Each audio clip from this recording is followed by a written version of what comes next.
धनी धनी भाग जमिनिया हो जहाँ होला हवनिया।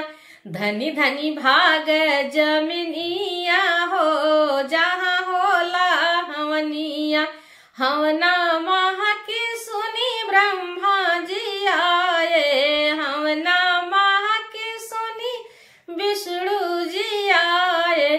संगवा में लक्ष्मी रनियावा हो जहाँ होला हवनिया।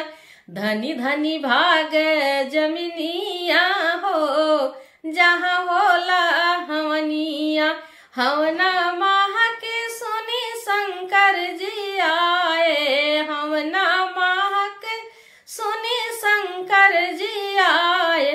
संगवा में गौरा रनियावा हो जहाँ होला हवनिया। धनी धनी भाग जमिनिया हो जहाँ होला हवनिया। हवना महा के सुनी गणपति जी आए। हवना महा के सुनी गणपति जी आए। संगवा मेरे देश दे रनिया हो जहाँ होला हवनिया। धनी धनी भाग जमिनिया हो जहाँ होला हवनिया। हवना महा के सुनी राम जी आए। हवना महा के सुनी राम जी आए। संगवा में सीता रनियावा हो जहाँ होला हवनिया।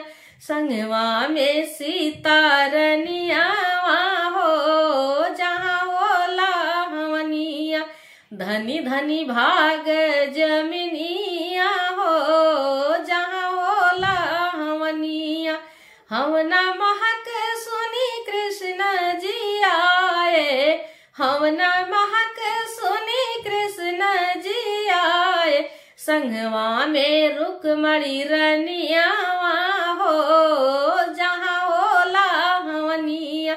धनी धनी भाग जमिनिया हो जहाँ होला हवनिया। हवना महा के सुनी सारे देवता आए। हवना महा के सुनी सारे देवता आए। संगवा में आई सारी देविया हो जहाँ होला हवनिया। धनी धनी भाग जमिनिया हो जहाँ होला हवनिया। धनी धनी भाग जमिनिया हो जहाँ हो